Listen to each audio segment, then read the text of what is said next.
Imagine a room painted entirely in blinding, clinical white. The walls, the floor, the ceiling, the light bulbs, all pure, agonizing white. There is no sound, not a footstep, not a drop of water. This is a sensory deprivation cell at a classified international tribunal black site. They don't beat you here. They don't pull out your fingernails. They just leave you in this blinding, silent void until your brain shatters into a million pieces. You have no shadow here. You lose track of hours, days, years. In this deafening silence, the only thing you can hear is the sound of your own blood pumping through your veins.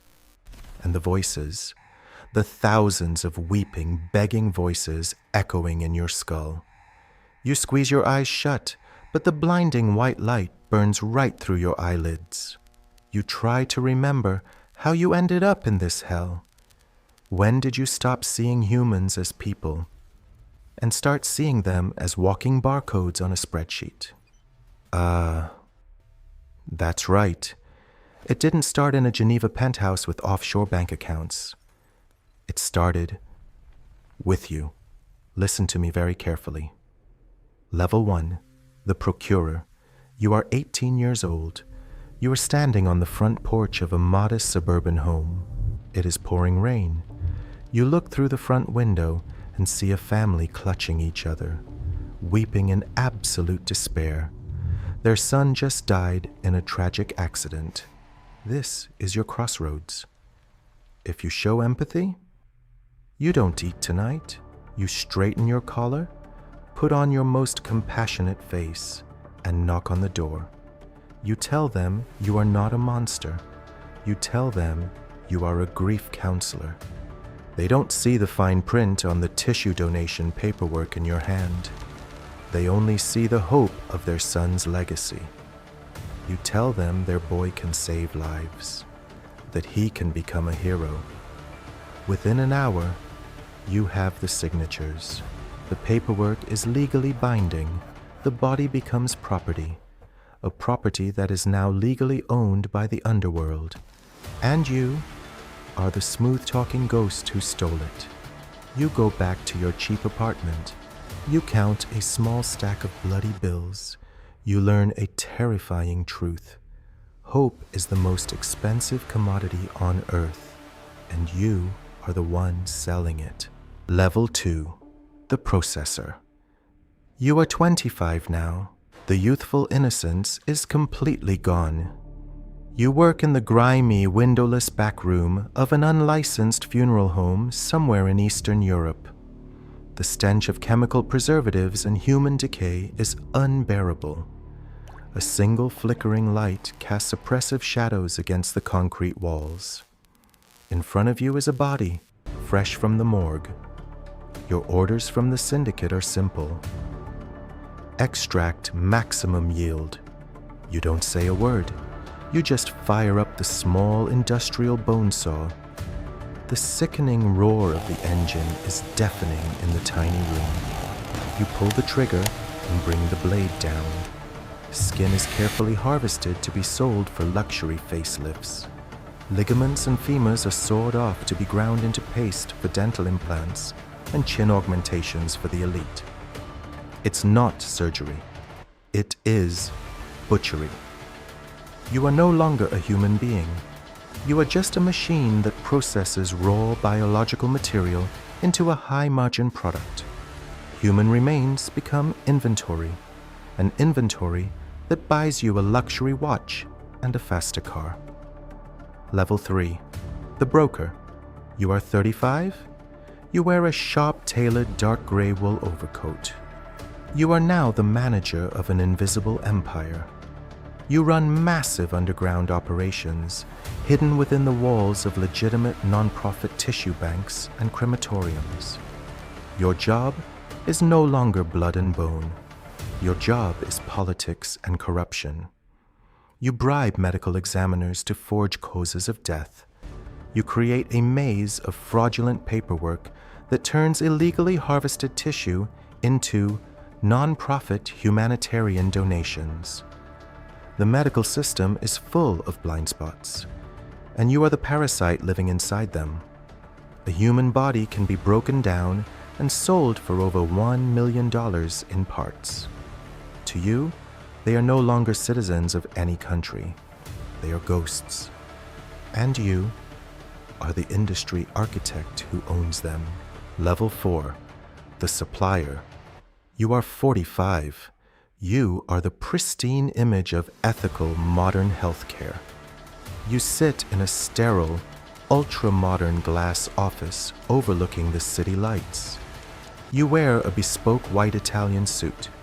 You smell like expensive cologne, completely detached from the unimaginable stench of the harvest rooms. You don't see the faces of the grieving mothers anymore. You only look at high-tech computer monitors tracking thousands of cryogenically frozen biological samples moving across the globe. You process the raw material. You purify it. You label it with clean corporate terms like biomaterial, innovation, and regenerative medicine. You organize massive, exclusive auctions for elite plastic surgeons and biotech research firms. You are selling stolen skin that will eventually become the face of a famous celebrity. Product becomes innovation.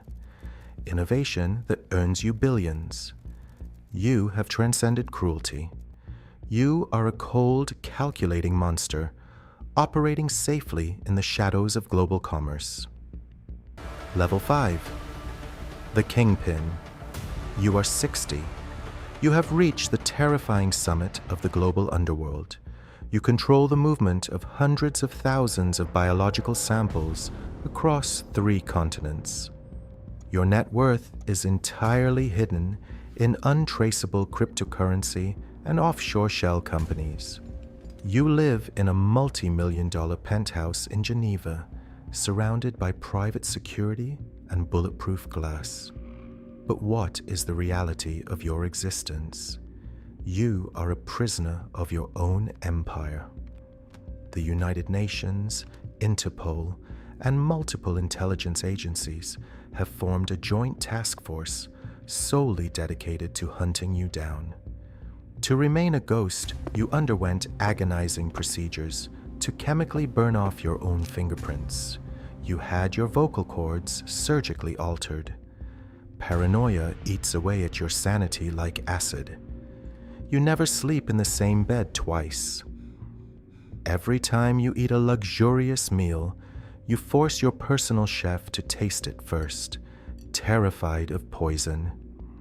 You stand by your floor-to-ceiling window, looking out at the beautiful city lights. But you don't see beauty. In the reflection of the glass, you see the faces of the families whose grief you weaponized, the faces of the bodies you desecrated in the dark. You are a god of flesh and blood, untouchable by the law, but you are rotting from the inside out.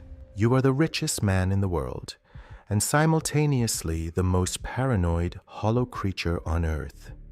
And that is exactly why I am sitting here, in this blinding white, silent cell at The Hague. Eventually, the shadows catch up to everyone. A loyal lieutenant you made rich decided to make a deal with Interpol to save his own skin. Now, I will rot in this sensory deprivation chamber until my mind completely collapses. I am not asking for forgiveness. Monsters like us do not get forgiven. I am talking directly to you. The 18-year-old kid, standing in the freezing rain on that front porch, holding that fake donation paperwork right now. Yes, this is my curse upon you. Do you think you are different? Do you think you can just do this one job, make a little cash, and walk away with your soul intact? No, never. The industry of human misery never stops. As I lose my mind in this white room, someone else is taking my place at the top. The coolers keep moving, the money keeps flowing. This cycle of flesh is eternal. If you knock on that door tonight, you will gain the world. You will have cars, penthouses, and absolute power. But you will lose your humanity forever, and eventually, you will end up right here in this blinding silence, completely alone, haunted by the screams. Walk away. But desperation always wins. If you truly decide to sell your soul to this dark underworld, then you need to know exactly how the feds will break your mind when they finally catch you. I left the classified organ trade recordings right here in the video on this screen. Click it if you think your sanity can handle the truth.